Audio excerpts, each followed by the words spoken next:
I want everybody to have a chance to grow up in a great family. A family where mom and dad love each other, the kids feel affirmed and safe.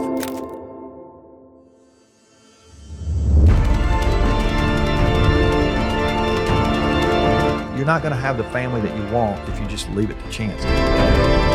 This is not going to be easy, but anything worth fighting for is not easy. And this might be your most important fight.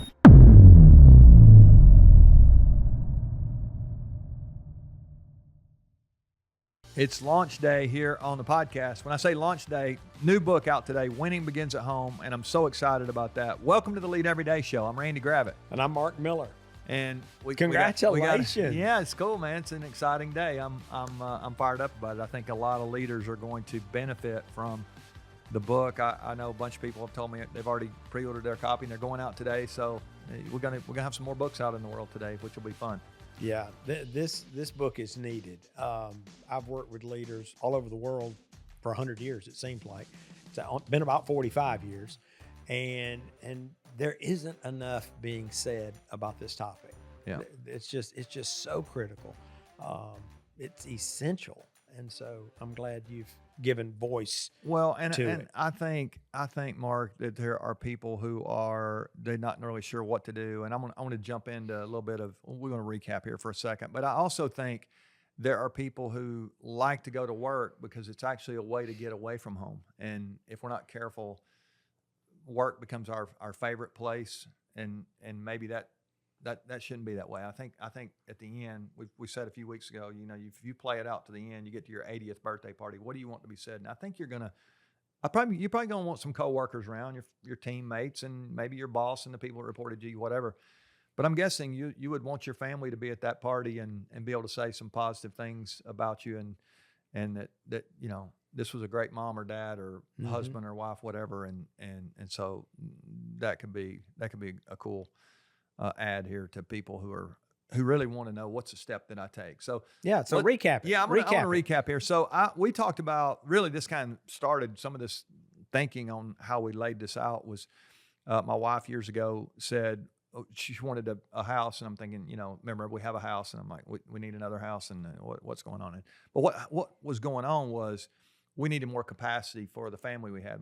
We had 4 daughters and one little bathroom for them, and she's like, this ain't going to work. And she had this whole blueprint drawn out, and we ended up building a house, which was pretty amazing. We still live in it today. My wife and I do. The kids are gone and thankfully off the payroll, but the grandkids have come back now and they're on the payroll. I think we're buying more baby clothes now than we ever had. There's more of them. That's right. There are 8 of them. There are 8 of them instead of 4 now. So we need a baby clothes budget these days. But when we built that house, we had a piece of property, but we didn't know what we were doing. And, we had to have some site work done. So they had to clear some trees, and they poured a foundation and all this kind of stuff. And it made me think there are some prerequisites to building what you're trying to build. And when we think about building a great family, I think there are a couple of prerequisites here. And the first one we said was that you have to define what kind of family you want. And I don't know about you, but I when I think about my family, I want a family that enjoys being together, and there's some values being taught, and there's joy around the table. And I mean, all these kind of things, you start making a list of what you're looking for in a family. And then we said you got to decide why. Like there's some motive behind all that. Like, what do you want and why do you want it? And that's good even in the workplace when you start thinking vision wise. What kind of business do you want? What kind of team do you want? What kind of life do you want? What kind of family do you want? Why do you want it? And you start putting those prerequisites in place. Now I think you're ready to start down this road of pursuing these fundamentals of building a great family. And so I think that prereq work was really important in our home, and I think it's in our house. I think it's important in a person's home as well. And I'm not sure a lot of leaders are giving much thought to that. Mm-hmm. Yeah. I don't hear them talking about it. Yeah.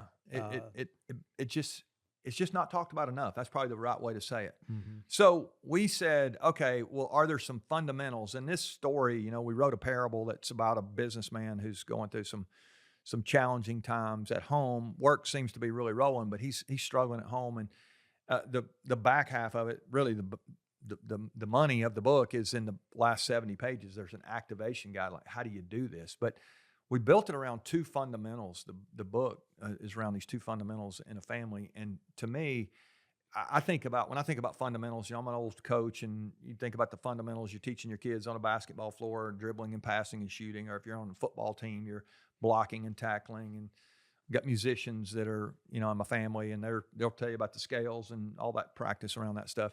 We all get that there are fundamentals of our work, but I don't hear many people talk about are there fundamentals at home? And I came up with two that I think are really powerful. And it's the first one is to love first. I think love gives the benefit of the doubt. Love anticipates the positive in another person. They're really looking for the good in someone else. And if we would just, our first response would be love. We know that love, what's the old love covers a multitude of sins. I mean, it's just like love. Love's it's probably the most important word in the history of the world. I mean, it's like when people get that right, things go right. And so I want to start with love when I'm thinking about leading in a family. That's love is a verb, right? We said love was a verb. I mean, it's not just something you say I love you or whatever. You demonstrate it, and I love that mindset. I think that's pretty powerful. And people have asked me through the years, like, how do you know if you're loving first when I talk about this? And my definition is, if the people who know you the best love you the most, I think you're on the right track. I mean, I think if we're not careful, we all know the businesswoman or the businessman who the people that know them the best respect them the least. They're just not. There's an incongruence in what they say in public and who they are in private, or what they do at work and who they are at home. And I think if we can get that right, and the people that we said, sometimes they can even maybe begin to like us. I'd love to have a family where, you raise your kids and they actually want to come back and be with each other and be with the family and all that. And I know they got their own families and all that stuff, but you want this to be a place where they go, I'm connected here, and I know I'm loved there correctly. And it's really hard. I mean, we get this wrong and get sideways with it, but I think that's fundamental number one. So that's where it starts. And then the second one was, it kind of goes back to some of the language you've used in the business setting, actually, which is countercultural, but you've talked a lot about servant leadership, and in Uncommon Greatness, it's this uncommon way to think about people first. And we said in the home that the fundamental is to live last. It's to, if you're going to race to the front of the line when it comes to love, you want to race to the back of the line when it comes to being the servant in your home, and being the one who's willing to sacrifice the most. And what if everybody in your home was guilty of trying to sacrifice the most? That'd be a pretty cool place to live, wouldn't it? That'd be awesome. So it to me, the way, people have asked, how do you know that you're living last? And I think if everybody in your family's in front of you, you're going at the pace of love. Really, this is where they tie together. We said you can't hurry love. Love goes slow. And so if you go at the pace of everybody else in your family, you're all on the same pace, not the same page, but everybody, you're in lockstep. That's a great place to start. And so the blocking and tackling for me of a family is to love first and to live last. And if we not live fast, live last. If we get that right, man, it's so much good stuff happens in a home. And so, that's what we're talking about. It's been a lot of fun to write it, and can't wait for people to get to read it. Well, thanks for doing it, and thanks for living it. I've known you for, seemed like 20 years now, closing in on it. And, you live this stuff, and you're an inspiration to those that know you. We're trying to learn along the way. It's good. So I would say, here's a final word as I think about the person who might be listening and they're thinking, okay, this all sounds great, but it feels really hard. I mean, I'm not sure I can do this. Maybe you can do this, or somebody else can do this. And I can just tell you from my perspective, it's been really hard for me as well. It's been really hard for the people I know who are trying to do this. This is not going to be easy, but I think it is. Anything worth fighting for is not easy. There is a battle going on for your family, for your job, for your career, for your team, for whatever. I mean, you're going to be in a fight every day as a leader. And yet I think this might be your most important fight. And so if you are given to this default of, I'm going to go to work, I'm comfortable there, I know what I'm doing, the promotion, the paycheck, all that kind of stuff, that's all great. But I want you to go back to that birthday party that you're going to have when you get to be 80 years old someday. You're thinking about that day. What do you want to be said about you that day? Who do you want to be there? And what do you want them to be able to say? And I know there are times over the last, my kids are in their 30s now, some of them are, and I look back over that time, and there's some things I really do wish I could do differently.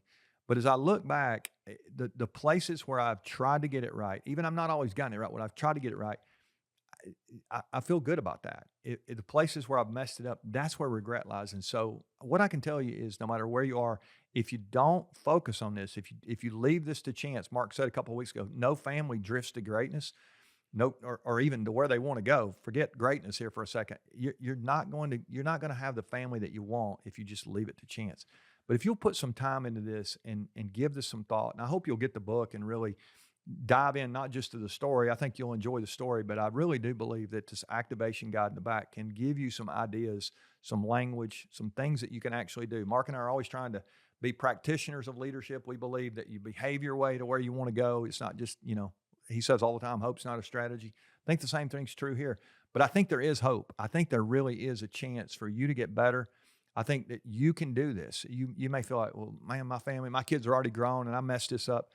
You can't go back and you can't undo, but you can start where you are and you don't have to stay there. You can really make some progress and get to a better place. And I really believe you have that in you. And here's what I dream about. Mark and I talked about this all the time. We dream about a world well led. I love the idea of everybody having a good leader. I think that'd be amazing.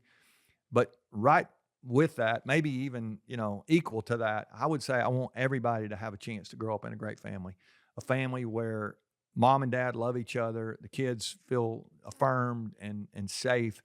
There's great values there. I think our families are I really do think our families are going to be positioned, if we get this right, to make our world a better place. And so I just want you to know we're in your corner. We do want to help you become a better leader, and we want you to improve your team performance, and we want your organization to be amazing. But ultimately, we want you to accelerate your journey, and that starts with winning beyond work.